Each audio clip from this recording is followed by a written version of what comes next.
Hello, everyone. If that was a little weird for you, it's because I'm producing it, and it's my first time. So we just like to welcome you all to the Smackdown React show here at Love Wrestling. So, yeah, Joe, how are you? And how's been your week so far? And what did you think of Smackdown? Well, week-wise, it's been another week. Nothing too exciting, just doing the usual thing. And but yeah, getting to wrap up the week with watching an episode of SmackDown. And I gotta say, I guess this actually makes 2 weeks in a row that I've actually watched the show, and I gotta say that I didn't hate it. There's definitely a couple of things which we'll get to that I wasn't particularly fond of, but we'll kind of get to that. Yeah. I really enjoyed that main event, to be honest. Like we were talking about, it's amazing what happens when something's on the line, as you pointed out, but also when you have two of your very best professional wrestlers given time to tell a good story for your Universal Championship, man, like it just makes all the difference in the world. Yeah, for sure. So since this is like you're kind of like you actually saw the beginning of it, I'm gonna let you kind of kick this off, start it off. I don't know how to switch positions. So Spencer, if you're like, hey, why are you producing and you're not doing it? Well, I don't know how. So no worries. It's my first day and back off. Things don't go as planned, and thankfully, I have some experience, in the internet radio land. So sometimes you gotta do it on the fly because things don't always go as planned. When you're live, baby, you're live, and you got to roll with it. So call it in the ring, brother. That's what we're doing. So we kicked off the show with Bianca Belair in the ring, and then we had Bayley come out, and we had Montez and Dawkins and Rude and Ziggler. So of course, we got to have, as Mr. Teddy Long would say, we're going to have ourselves a tag team match, and that's exactly what we had. Shout out to Teddy Long, amazing guy. I love talking to that guy, and pretty good. The setup to the match itself, I thought was a little wonky and kind of a little forced, but the match itself I thought was pretty damn good. They did some cool stuff in here, and everybody got involved, and cool way to kick off the show. I mean, I don't think it progressed a whole lot going forward, nonetheless, but good solid match to kick off the show. I enjoyed it. Yeah, I just want to say, give a shout out to Wrestling Plugs Inc. Studs doing stud type things, kill it, guys. And I just want to say thank you. And I just learned how to put up comments on this thing. So, yeah. Congratulations. You got to start somewhere, brother. And I'm learning on the fly. I mean, my there's no instruction manual to this, but yeah, like. Just briefly, shout out to the Wrestle Plug Inc. guys. I think those guys are literally commenting on every stream we do, so cheers to those guys. Yeah, no, and like that's just the amazing thing. Anybody who comes on here and shows the support, we appreciate it because we could not do this without you, and well, without you guys, there would be no us. So, getting back to SmackDown, Bianca Belair cutting that promo. I don't know about you, but I don't like the fact that Bayley just keeps laughing, and I don't like the fact that Bianca's just looking like this joke. Whether she was a rookie with Sasha, now it's like a laughing matter. So it's like, man, she won the Royal Rumble, she beat Sasha Banks at WrestleMania. Let's just take her a little bit serious, and let's kind of like make this title feud a little bit more serious, even though I like Bayley. I think Bayley was the best female performer in 2020 in WWE, if that's my opinion.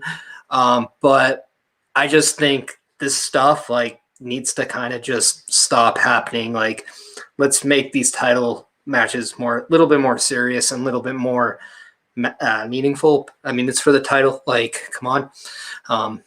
Yeah, no, I agree. I think the title rubs off in this way, but at the same time, I think this is a great chance for Bianca Belair. She got Sasha Banks right away for her championship crown. Now she gets Bayley. I mean, she is being thrusted with people that could really help complement her and make her a star. So I'm very curious on their eventual match. But yeah, what did you think of like this tag team match? Because it seems like the Street Profits are kind of like the New Day, where they're always in this tag team picture now, it seems. Yeah, for sure. Back just briefly on Bailey, she's been someone I've been pretty vocal about. That I felt that the not only the way that they turned her heel, which I thought was very odd because they were Mhm. playing. And this was pre-COVID. When we turned her into a bad guy heel, quote unquote. We got the opposite reaction that we wanted from the crowd. So we audibly heard that being muted and then fake boo crowd noise being pumped in to get the desired reaction when that flopped. And I felt that not only was the turn kind of wonky, but I feel just that, and I've said it before, I mean, she could have literally have been the female John Cena. You could have been printing money with her face on it. And I really felt that they made the change too soon. I thought they should have done a nice long with her as the baby face of the company. And they were just like, nope, got to turn her heel. And I wasn't a fan of that. But when it comes to this match itself, like I said, I think that they did really good. Bianca did the the hair spot with Rue. And one thing I do like now with these intergender matches is they've gotten over this thing where the stigma of it has to be the men versus the men and the women versus the women, where we get to cross over a little bit. At least we get to have some contact, picking up the guys and whatnot. So they've loosened up on that fact, and it makes these intergender matches just flow a lot better. Yeah, we got Wrestling Plug in here saying, glad I could pop your comment, Cherry. Well, let's face it, somebody had to do it.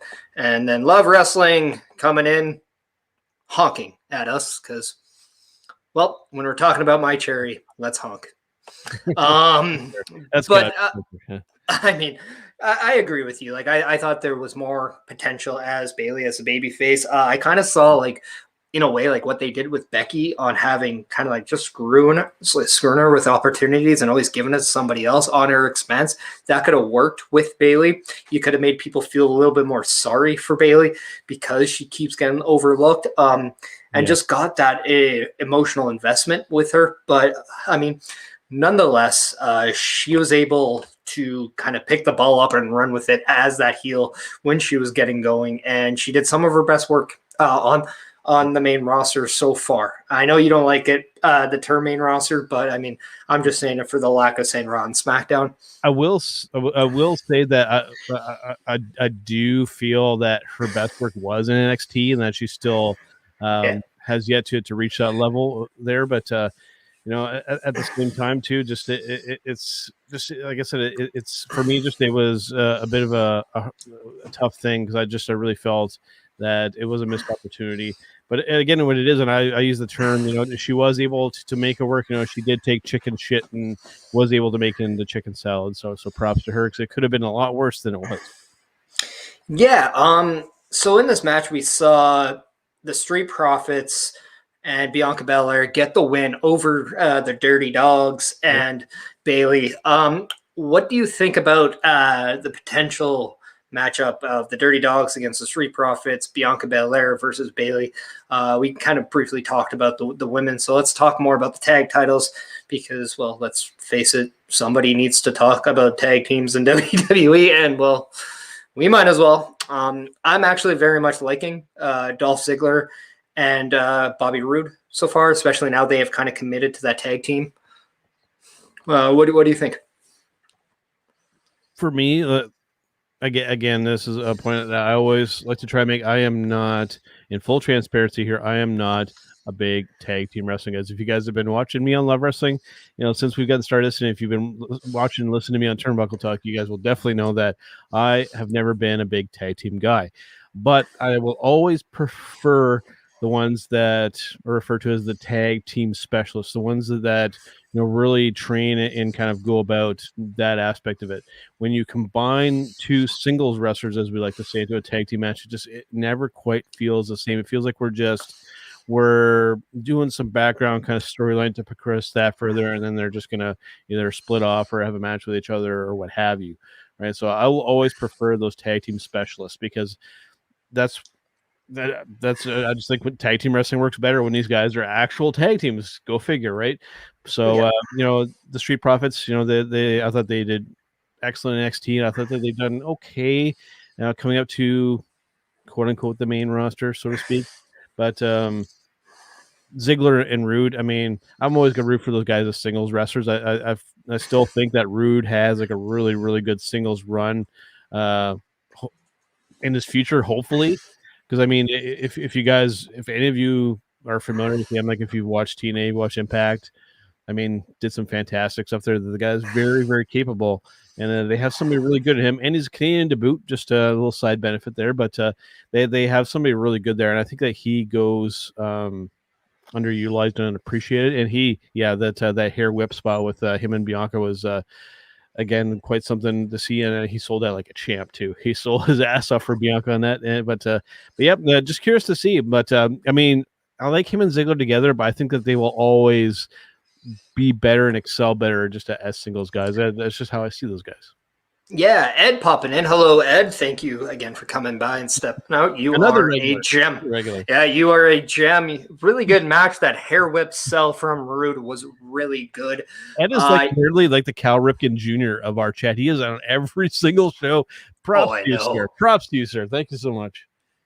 And I think that says something about the Bobby Roode. Like, and I agree with you. I'm a huge Bobby Roode fan.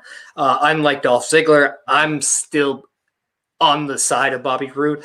I still believe that he can get to that main event spot, win the title.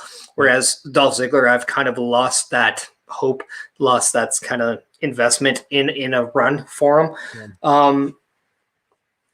But the one thing I do like is that at least, even though they are singles guys put together in a tag team, they now have committed to that tag team. They are wearing similar colors, similar gear. They're coming out to one entrance and not two. They refer themselves as the Dirty Dogs, not Rude and Ziggler, or Ziggler and Rude. Like, they've actually put down the effort to being a tag team, which for me, it's those small little things that go a long way. And let's face it, that what was it, the spine buster to the zigzag move that they've done in the past, like that's pretty solid. So there's definitely effort there. I don't know about you, but I actually like Dolph Ziggler better in the tag team role than a singles star now. I think it's more of a niche for him. He's really good as a singles guy, but I just feel like his spark is kind of gone to where this tag team just has made him refreshed again. And with Bobby Roode, like, I don't think you can put him in a tag team and not have it succeed. And it's funny because a dream match I have that I want to see Bobby Roode in is against a guy who also I don't think has ever failed in a tag team, and that is Cesaro. I think that match is just come on. I'd love to see that match for many reasons. So now we kind of spent enough time on this. This takes us to I believe it's a backstage promo or an interview with Caleb Braxton, Daniel Bryan, kind of just hyping up the match. What did you think about the build tonight of Daniel Bryan going into this match? Presumably, if he loses, he's gone from Smackdown. And I don't know about you, but I never thought he really was going to win anyway. Like, I just couldn't see them taking the title off Roman on a Smackdown right now. So yeah, like, what did you think of this hype for Daniel Bryan going into tonight's show? No, I think that they set it up the right way, and it's like I said before we even went live here tonight. It's amazing how much you can create an investment. You can actually create an interest in a match when there's actually something at stake here. Not only a championship match, but the run on SmackDown, being on the roster. It's amazing when you actually put something at stake that it can actually make for a better match. Yeah. And when you see that investment and maybe desperation or like the nerve from the performer going into the match, you feel it from a fan aspect too. Like, it's always the one thing. If you don't believe in it from a performer standpoint, how do you expect others to believe it? And that's always something I tell people. Like, if you don't believe in yourself, how can you ask other people to spend money on you and believe in you? You have to do it yourself. Like you just do. Daniel Bryan, when it comes down to getting people emotionally invested in him, he is so good at it. Like we talk about like niche. He is the best underdog in pro wrestling history, Yeah, for in sure. my opinion. One of the best, yeah. And another guy, this is kind of a nice transition because speaking of a guy who can get you to emotionally invest him is Seth Rollins. And that's kind of where we went next to with another backstage promo, as WWE likes to do on their television broadcasts. What do you think about the position Seth Rollins is in right now? Because they look like they're going forward with Roman and Cesaro, but they have kind of unfinished business, it seems like, between Cesaro and Seth Rollins. Yeah. So it seems like Seth Rollins is almost stuck in the middle of something. What do you think about this? And what do you think is next for Seth Rollins? I don't really know what's next for Seth Rollins. I don't watch enough of the program to really make a fully educated prediction on that. But I thought that because they did this whole thing where they went through like a bunch of guys and like predictions of what they were gonna who the winners were gonna be. It was okay with some of them. It was a little weird seeing some of like the good guys like Kofi saying picking Roman as a winner. That dynamic feels a little odd for me. You should have the good guys cheering for the good guys and the bad guys cheering for the bad guys. So that was maybe a nitpick to some people, but for me, that's something that got really stood out. Miz, when they asked Miz, like he should have like totally buried Daniel Bryan in that thing because they've established that storyline for a long time now. Yeah. He said a little bit of something there, but like he should have completely buried him, and then they went a little light on that. So it was okay. It was okay. They did some cool stuff there, but it felt like they were trying to force that kind of aspect. But what's your pick? What's your pick? What's your pick? What's your pick? It just it was hit and miss with some of the other wrestlers there. Ooh, I used the word wrestling talking about a WWE program. I apologize because that's another thing with this show too is now like on commentary stuff you cannot mention the word wrestling. Like they go out of way. It's sports entertainment. We have to make sure and emphasize that fact. But I digress. It almost seems like they're trying the tricks from like the mid 90s kind of a thing. Like, and it's very weird. And it's funny because I was watching some old tapes of, and I say tapes because that's really what they were. But like old, yeah. But like, I mean, hey, I have the Rumble anthology on DVD and my WrestleMania collection on VHS. So yeah, I do have tapes. I just don't really have a tape player.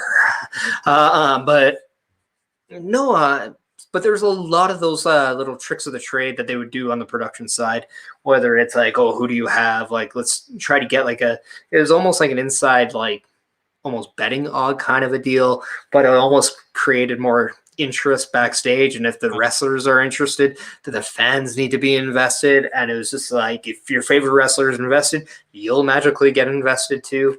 So I understand what they're doing, but I think nowadays, like your average fan is a little bit smarter. he sees or she sees what they're doing. So you got to kind of just allow it to be a little bit more organic. But with that being said, I don't know about you, but I would like Seth Rollins to kind of. This is where exactly I think you need to have a draft, to kind of give him a new blood, kind of, so to speak. Like I would love to see maybe Keith Lee come over to SmackDown and maybe give me Keith Lee and Seth Rollins. I think that could be a money dynamic, which could eventually set up Keith Lee and Roman Reigns. I think that could be good, but. Right now, go ahead. My only issue with that, and this has happened a few times, when they do this draft, and they're like, oh, like you mentioned, like let's say like Keith Lee, for example, oh, he's going to be exclusive to SmackDown, or he's not with the company. Where John Cena is going to be exclusive to Raw. Robert Roode is going to be exclusive to SmackDown. They go through all the trouble, the production, the video packages, and the very well done still images exclusive to like SmackDown or whatever. But then everybody's just crossing over which way, anyways. Like you go Yeah. out of your way to really emphasize that fact, and then you abandon it right away. So it's like, you know what? Either have distinct separate brands where everybody stays to their side, or just don't bother. Just go back to Raw and SmackDown. Everybody on both shows crossing over whichever way. I would like to see more trades happen and like they make those matter and like make it a big deal. Advertise it on your streams, whether it's your Twitters, your website, anything like that. Like if you have a trade, you have a trade, and it's completely fine. But like at least make it feel more legit than just somebody on Raw and all of a sudden now they're on SmackDown kind of a deal. And like I understand what you're saying. One thing I want to get to, if you could hit because I don't have the control, if you could post Ed's comment, because I do want to, because going through the week as I'm preparing for Turnbuckle Talk and stuff like that, I'm always doing research and seeing kind of what's going on in the wrestling world. And I'm glad that you brought up the women's division, Ed, because Mr. Mick Foley went to social media, specifically talking to Mr. Vince McMahon, saying that we need to have, with the women's division, they need to have their own show. You're leaving money on the table by not having an exclusive women's only show. I agree 100%. They should have their own show. You could call it Evolution or whatever have you. Pick the name. It doesn't really matter. The women having their own brand, I think, is an absolutely fantastic idea. We look at Stardom. We look at a Glow, Women of Wrestling, all that kind of stuff. Those brands are very, very successful, and I think if WWE done properly, a women's only brand would be absolutely. This will be the only F shot I use in the entire show. That would be fucking fantastic. I'll just come on with it. Well, and I was also going to say, like, it comes off of Mickie James saying this was an idea that she has presented and was told that women are never going to make money. The Evolution was the lowest buy-rated show ever. And it's like, yeah, it's one show. Yeah. Don't tell me that there's been a bad show done by the men. Like, you got to have more substance. You got to put more investment in there. Not to mention, I'm going to say this. I'm not a Bella fan. But that's what happens when you put the Bellas in the main event and not your best workers. It still blows my mind that Mickie James is not in the Hall of Fame, but the Bellas are. But that's beside the point. But this is exactly a thing that I have mentioned, and Spencer and I have talked about this. I don't see a reason why 205 Live needs to be a show when the Cruiserweights are something in NXT now. Yeah. Just translate that to NXT, take that time slot you have, and give the women a 1 hour show. Let that kind of quote unquote, pun intended, evolve into a 2 hour if the need and the craving and the want and that supply and demand is there. But then you can also do like their own pay-per-views, their own brands, like an Evolution 2, it would be a great thing. Introducing a Queen of the Ring would be amazing. The women have a Royal Rumble now. You can give them multiple opportunities to do their own things. And the best thing is, if it's not at the expense of the men, then it's better for the competition and it's better for their internal competition. Having said that too, give them some more freedom in their matches. One criticism that I do have, you typically don't see it too much in women's single matches, but whenever we involve more than two women in the ring, their matches are so rigidly scripted and choreographed, especially to somebody like me and Parrish, who's working in the ring, has watched a lot of wrestling his entire life. Their matches seem very, very rigid. Just let those women go out there and work. Let them go and do their thing. Ed saying it would let you flesh out more male stars having more TV time as well. And that's the thing, though. You have all these superstars. You have all these minutes on television, and you're wasting the opportunity by not putting more people on there, by not giving them more experience and not doing more. The one thing about SmackDown, we saw one segment with a singles women, and then we get to the next segment, which was Nia and Shayna against Tamina and Natty. And like, again, like that match, what are they doing with these tag team titles? So here's my thing with this match. For me, this was the quote unquote piss break match. This match did absolutely nothing for me. Having Nia Jax in the match is immediately like a point deductive. If I was a teacher, like you get deducted, from your test on that because she's in there. But anyways, just it didn't advance anything further. It's I don't know in this match, and I've noticed a bit recently, maybe because she's been so long that maybe she's just coasting at this point, quite frankly. And I'm talking about Natalia. I really watched her very closely in this match. She's easy on the eye, so it's easy to watch. But like from ramp to end of match, it looks like she's just going through the motions out there. There's no like real emotion or real kind of energy from her anymore. Like she goes there, she still works a technically proficient match, but just there's like just no substance there whatsoever. The character work is not exactly as good as her technical work. It's non-existent at this point, and it's disappointing. And then and I always cringe whenever Nia gets her hand on any of these girls. I'm like, hey, who is she going to hurt next? But that's a whole other topic for a whole thing. But the match as a whole, Parrish, it did absolutely nothing for me. We've already spent entirely too much time talking about this match, but you can go ahead. I mean, to be fair, Nia has not injured anybody for a while. To her credit, let's say one thing nice about Nia. But for the reason I'm saying, well, what are they doing with these tag team titles? It just doesn't seem like there's competition for the tag titles. It doesn't seem like there's people vying for them. It just when we talk about this brand idea, like we could see more from the Riot Squad. We can see more out of Lana and Naomi, more out of every other superstar who actually would care about a tag title, like the Dana Brooks and the Mandy Rose, for example. Like, was this not a tag team title match you wanted to see? Like, didn't they put in some episodes on this? So like, what are you doing? You have this WrestleMania Backlash pay-per-view coming up. Yeah, the name's stupid, but it is what it is. But what are the tag team titles for the women doing on these shows? Like, if you don't have a direction, you're just making the titles look terrible. But in the process, you're also making the people who hold them and are vying for them seem less important on the show or a part of it. So you're not doing anybody justice if you don't have a direction here.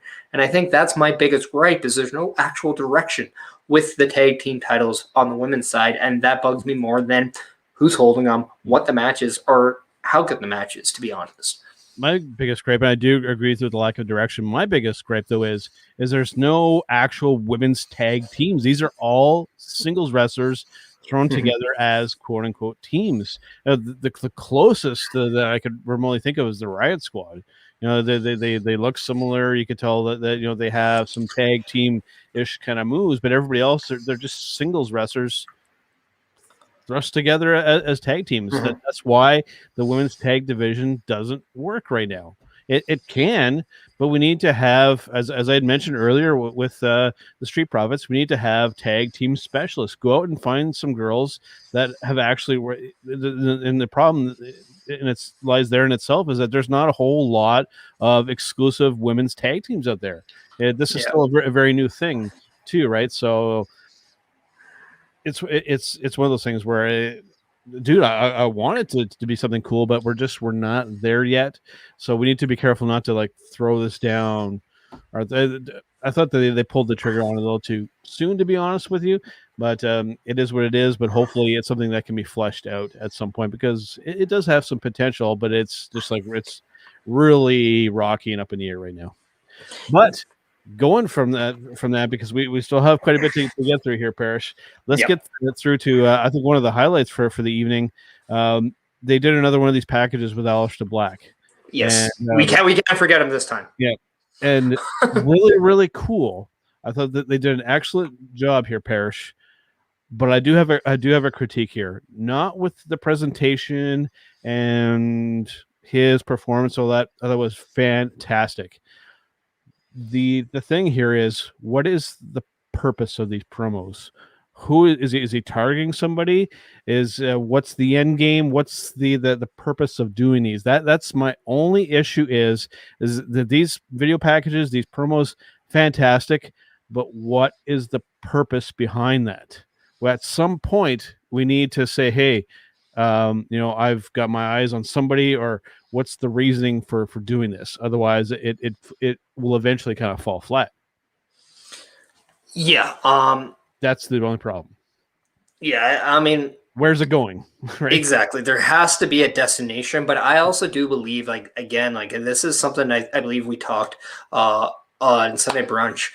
The one thing I'm always fearful is that they're always constantly explaining who Aleister Black is, and then they give him squash matches. You know who he is. Exactly. It's like every time there's a Batman movie, you always have to give the background story. We know it already. Yeah. Let's just get some rhythm. Let's get some momentum going. Let's get something. Ed chiming in. Hopefully he doesn't stay in a dark room reading a book for 3 months again. You would think after 3 months he's at least gone on to a new book. I mean, dude, you have Tommy freaking End as Aleister. You have this guy is fucking incredible. Make use of him in that wrestling ring. These promos are great, but you need to go somewhere and you need to get this guy back in the wrestling ring kicking ass as soon as possible. Thank you very much. And I hope I'm redeeming myself with Spencer a little bit, because I kind of was a little anti Aleister Black on the Sunday brunch. So hopefully this will put me back over the top. Correct me if I'm wrong. We still have another Smackdown before the Backlash pay-per-view, correct? Interesting, because you had mentioned a bit of retro stuff. Actually, next week they're doing like a retro style type Smackdown. So I'm interested to see what they'll actually do. We have the fist, so that'd be awesome, right? I think they actually are doing that. Sweet. No, but my thing is, why don't you have another vignette saying he's going to appear at Backlash, like kind of a thing, like that. Remember those old vignettes where all of a sudden you get a couple, and then it's like he's going to be here. Keep it a surprise. I've always been. I hate sometimes when they spoil the surprise. Like one thing that they used to really do bad that always kind of annoyed me is Cena. They used to do a lot with Cena. He would be away for a long time, and they would say, okay, coming up at Madison Square Garden, John Cena will be back. Dude, you spoiled the surprise. Let him appear as a surprise. I get it. You need that little thing to kind of sell tickets, but don't always spoil the surprise. The Aleister Black, I hope it's a surprise. Or at least says soon. And then it's like, oh, is this the show? Keep it open-ended. Yeah. That's the key, right? Yeah, and like that's one of those old school tricks of the trade that they used to do on the vignettes that always made me care about who it is. Oh, and even if we know who it is, when are we going to see him? Yeah. And like it's always at the end, I'm always wanting more, and that is where you hook your audience. Yep. And that is the important part of this. And we'll get to that too, because they actually did a good job with that on this week's episode too. They left it kind of on a cliffhanger, and it's like, okay, now I need to tune in to next week to see how it's going to kind of continue or unfold, right? They left with a little bit of a hook and a little bit of a cliffhanger there, so props to them there, but we'll get to that. Yeah, and right before this, though, we had an interview with Dominic and Rey Mysterio, and I don't know about you, but we did mention about them last week. I do like the fact that they are becoming – these are guys that I can believe them as a tag team. I mean, father and son. They're always going to be a tag team, right? Like you don't have to be a tag team specialist for this to be a believable duo, correct? It's one of those storylines, Parrish, where it hasn't really been told before. Yeah. And it's something that can be really cool, but you need to be careful not to overbook this thing. The story is very, very simple to tell.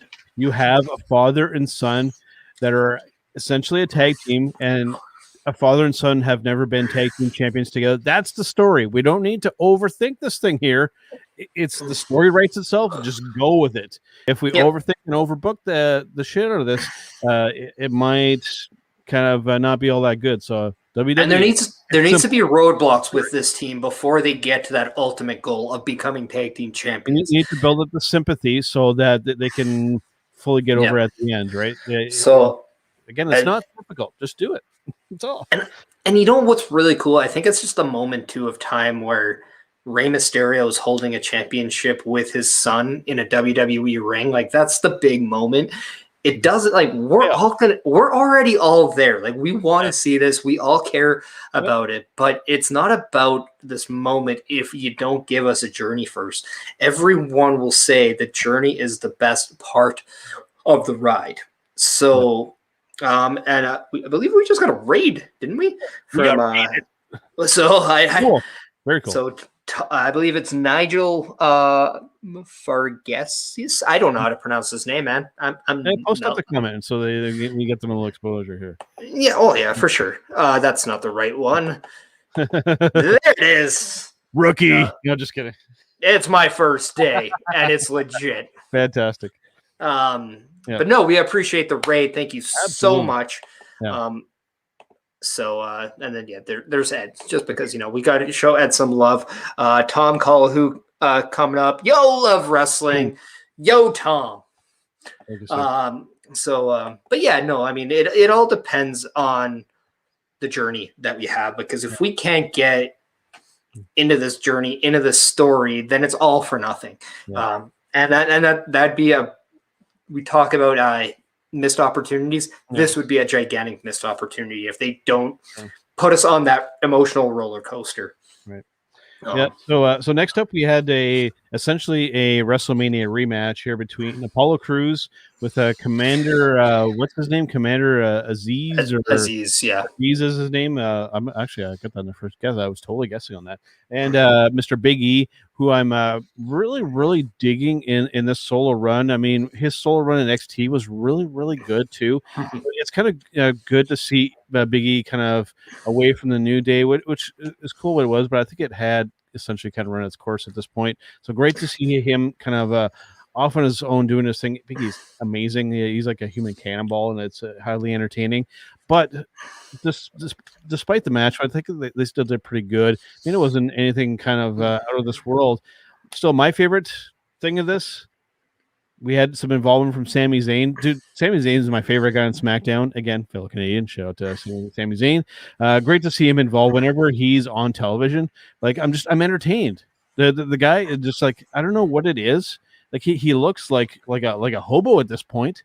But I mean, he entertains the hell out of me every time he's on my screen. More Sami Zayn, please. Yeah, chat. Please let us know what you think of Sami Zayn. What do you think about Big E? What do you think about Apollo Crews and Commander Aziz? And what I like, again, the Intercontinental Championship means something again. Yeah. And that's what I think I personally love about this. I think Apollo Crews, anytime he gets an opportunity, regardless of whether you didn't like his character, whether you didn't like maybe just the way he gets the title, when he has this opportunity, he holds on to it. He rides with it. I'm invested in it. I want to see where they go next. I'm curious about. Yeah, go right ahead. For you, what's the payoff with Commander Aziz? What's the payoff with that guy? I hope the idea is to almost kind of bring him along. To the point where if you want to eventually separate, he's an entity that could stand on his own 2 feet eventually. I think it's basically when I think anytime you see somebody bring in a bigger guy, you're going to instantly go to Shawn Michaels Diesel and that bodyguard. And we can also tie into Sid Vicious too, because he was in there. But anytime you can get that secondary part that can help you move along, but then eventually, if you want to do split them up, and he can go on and be his own entity, kind of like what Batista was in an Evolution, kind of what Drew McIntyre was to Ziggler when they came they brought him on to Raw, because McIntyre wasn't like killing it yet. It took him a bit to get there. But at the same time, I think that's the end game. Same thing with Omos on the Raw side. So yeah, I hope that is.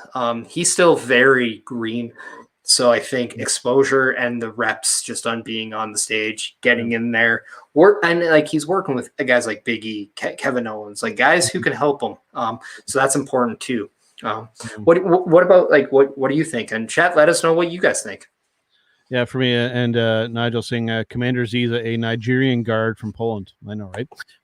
Interesting there. Yeah, there it is. But, I think that the end game. I think the right story to tell with him is you have Apollo start to have these moments in these matches where Aziz needs to like bail him out to the point where Aziz is like, "Okay, like I'm constantly having to save your ass. I'm just going to take your ass out because I can handle shit better than you can." Yeah. Right? And another little dynamic too is Aziz is the commander to Apollo. There could be a time where he breaks away and he doesn't want to listen to Apollo anymore. He wants to tell, like, I'm not the lackey. he's I'm like, the one who's in charge here, right? yeah, So I'm the one doing everything for you. right. You're nothing without me, not the other way around. I think that's kind of the story that they could go and probably will go. But for the time being, I don't think there's a need to even do anything along those lines right now. Like, but I mean, obviously, we like to know if it's going to go somewhere. But at the same time, I'd like to see how things play out. We got to give more patience to stories and let them play out. We can be guilty as fans on that or in the past. But yeah, so we saw some involvement with KO. We saw some involvement with Sami Zayn. What do you think moving forward? What's in your eyes, where are they going with the Intercontinental Championship with these 4 superstars? I think you just kind of hinted to answer your own question. I think we're going to have some type of fatal 4-way. Or at least a triple threat, because I think it's a little too soon to get Aziz kind of on doing his own run. So I do see a triple threat happening, whether it's at this Backlash or coming up a little bit later. So we'll have Apollo E, Big E, and Kevin and Sammy. So I guess that already does make a fatal 4-way. So I think not triple threat, but a fatal 4-way at this upcoming show, I think is likely what they're going for. Nigel coming in saying, why haven't we seen Omos? The question is really, I mean, we saw Omos on AJ Styles on the bump. The rumor is right now they don't have anything for the tag team on Raw, which go figure. So yeah, that could explain it.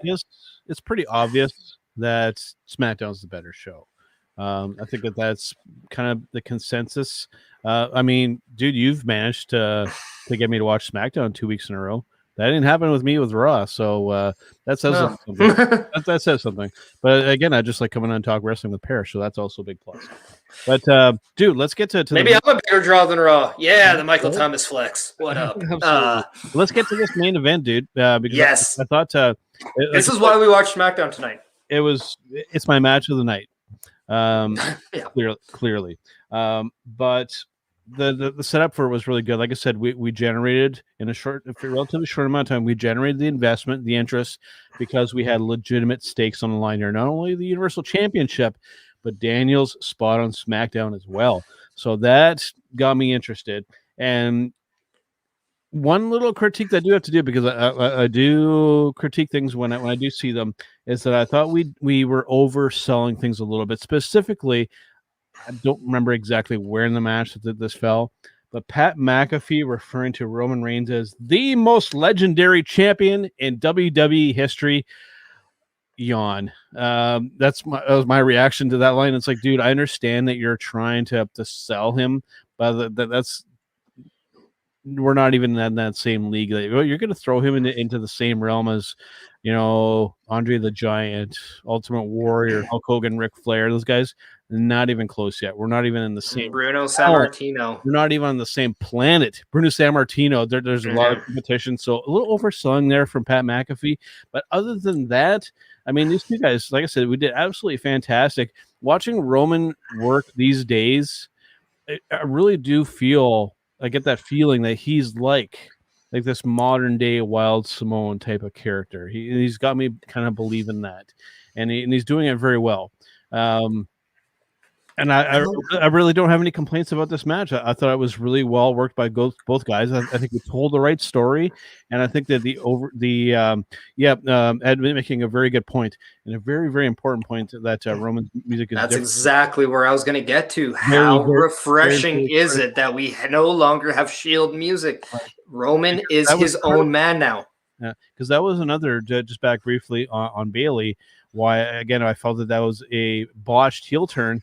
she came out to her same music, that bubbly, bouncy, original Yeah. Bailey music. What, you're a heel coming out to that? Sometimes come out to silence like Tommaso Ciampa did for a bit in NXT. It can work wonders. To absolutely, that was masterful. I mean, he didn't have to say a freaking word, and he had that entire building booing him out of said building. Absolutely fantastic, right? So it all depends, and not every performer can pull that off, but Tommaso Ciampa did. I'm glad you brought that one up. But yeah, I thought both of these guys did. It's little things, man. They make fantastic. a world of difference. Less is more. Less is more sometimes, my friend. And I think we told the right story. I think we had the right outcome, and we ended the show on a cliffhanger. I mean, Daniel Bryan losing the match, but we kind of left it open ended there. So we've not only we like I said, we worked a good match. We have a little bit of a hook to make me want to watch again next week. So I'm sure Paris throughout the week is gonna be like, "Hey, Joe, you want to do the SmackDown recap with me again next week?" And I'll probably say yes. Awesome. So yeah, we're booked next week. Spencer, make it happen. But yeah, no. What I loved about this is that they told a really good story in this match. There was a desperation. I thought the way that Daniel Bryan got into the yes lock near the end of the match was just a masterpiece. I'm not a big fan of MMA and pro wrestling intertwined in matches nowadays. But when guys know how to do it and they can actually fit it in properly, there are some that can. It is so refreshing. Ed coming in, Bryan out Roman over huge tonight and is biding time to get Cesaro a proper build for his match. I 100% agree. I think it's a slow build for Cesaro, which is the proper way here. You don't want to give everyone too much too soon. Yeah. You gotta burn it out. Plus, what I love now is that they have found a way to give Bryan this match that, we all wanted to see him have with Roman. And now you've taken him out of the fold. So now it can just be Cesaro. There isn't anybody there that could take it away from Cesaro. And I like that aspect because now all you want is Cesaro to be the guy. You don't want somebody to help him, or you don't want anybody to kind of you just want him to overcome the odds, which is Uso, Heyman, Reigns. It is gigantic. It's an uphill battle. It is something that you want to see. This is how you build a baby face. Yeah. A few big takeaways from this, because typically this whole, I'm going to have a match so that I can win to get somebody else an opportunity, can sometimes be really kind of overly complicated and kind of dumb, frankly.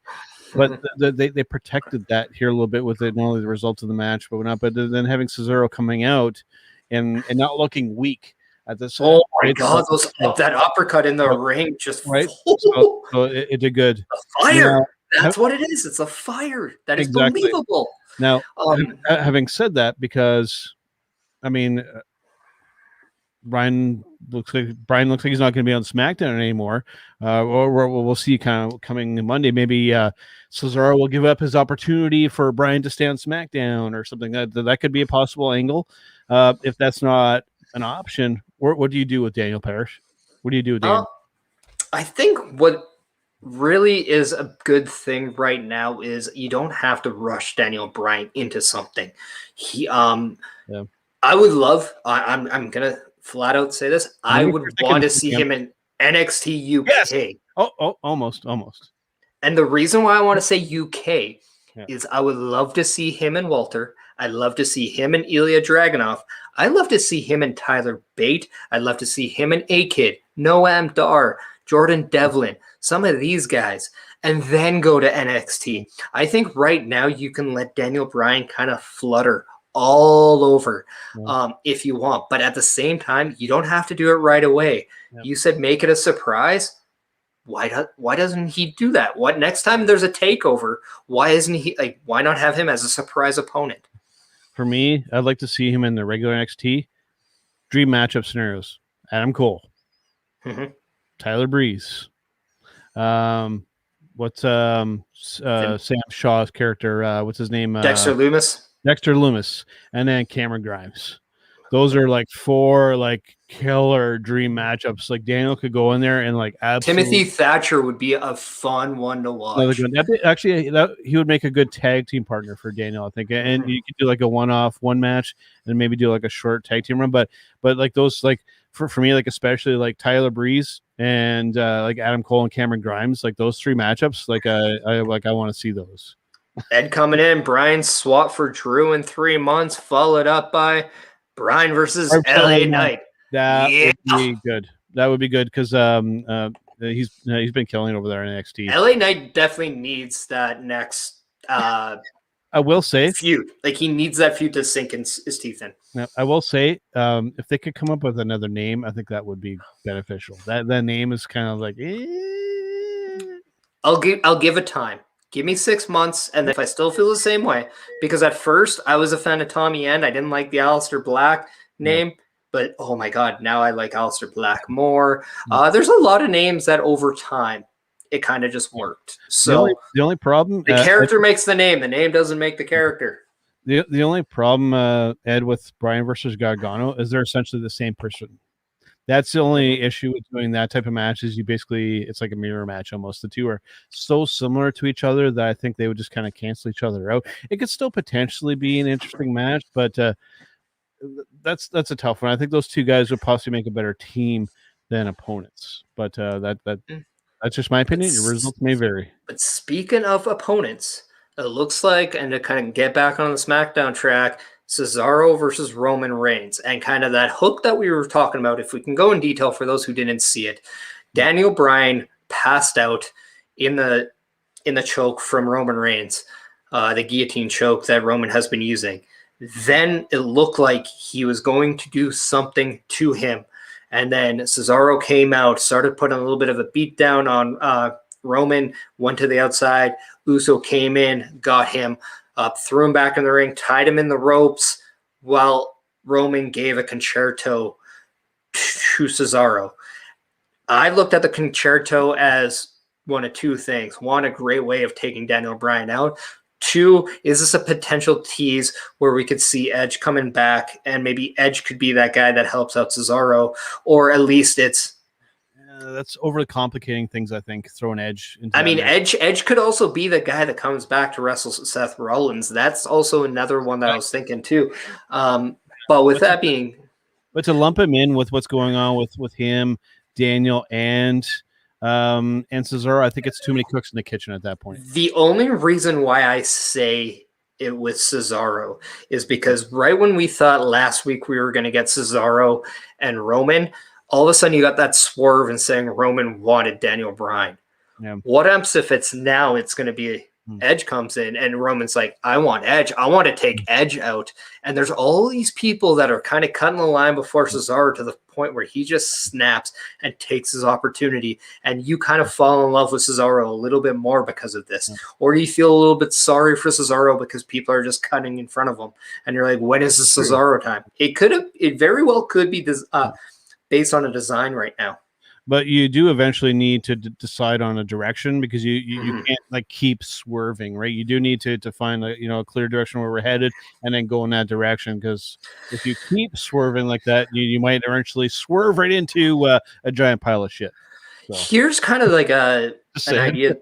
This is also something like a thought I have too. What happens if it's designed to where Roman knows Cesaro could be the guy that gets him, and he's actually somewhat inferior to Cesaro to the point he's finding reasons to dodge him. So eventually when Cesaro gets that chance, Cesaro is the guy that actually dethrones Roman Reigns. And like it, to me, if they can play that story up a little, I think that's a very interesting story because everyone has a kryptonite in WWE. That's what I always loved. Yeah. Somebody always has that one guy that gets them. To make a football reference, right? The Miami Dolphins to the New England Patriots. Yeah. Well, the New York Giants too. They always got the Patriots number in the Super Bowl. But again, it's a story that we don't need to overcomplicate too much. We already know, like Cesaro's already the an underdog. It's one of these things where you don't need to overthink the angle too much. So the story is laid out in front of us. We go with it, because if we try and again, kind of overbook this thing, it might start to get a little convoluted. So I think that they've established where they want to go. Now just keep going in that one direction. What are your thoughts of Cesaro kind of getting that Daniel Bryan type push to when he finally gets a match with Roman? He could actually take the title, but by that point, there's a new Money in the Bank, and that guy immediately cashes it on Cesaro, and you kind of have that, oh my God, Cesaro did it, but you took it away kind of a deal. I thought that was a really good moment that made Daniel Bryan even bigger. Yeah. I just think you have a real opportunity to make Cesaro your next big thing on SmackDown, and I'm very curious on how they're going to do that. What I think the end game is I do see them eventually pulling the trigger, hopefully, on Cesaro as the Universal Champion. And then what I think the end game, the destination is to then him challenge Daniel Bryan, because Daniel's helped him to get this opportunity, and he finally gets there. And then you challenge, but then you don't go in a direction. It's like, well, okay, well, no, Cesaro is obviously our good guy, our babyface, so we have to turn Daniel Bryan to be his foil. We can, with these two guys, we can legitimately have a good guy versus good guy match, and just go with that, and just have a good, hard fought match. Best man wins, and then we have like an honorable moment at the end. We don't always perish. We don't always have to have good guy versus bad guy. I'm going to use this match as a perfect example. Yeah. When AJ Styles filled in for The Fiend, and we got AJ Styles against Finn Balor, and they did the Too Sweet at the end, good guy versus good guy, and you got that moment at the end out of respect. Nicely done.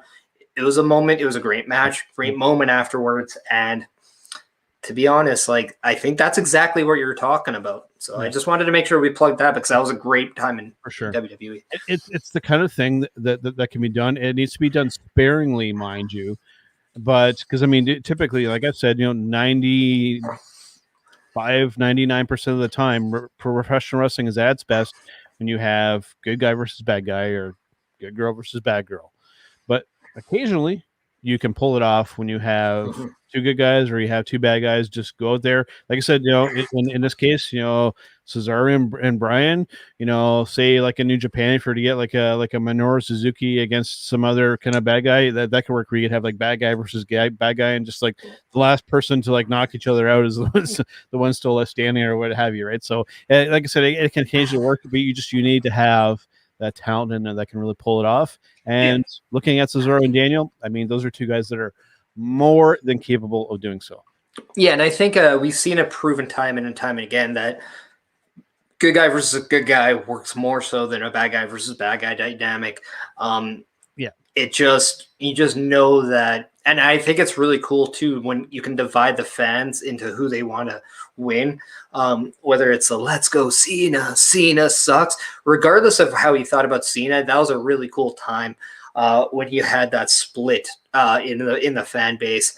Or it's like, let's go Brian, CM Punk, things like that. Like when you get, I don't know why, but everything pro wrestling, by the way, what up, guys? We are talking SmackDown. We are recapping SmackDown.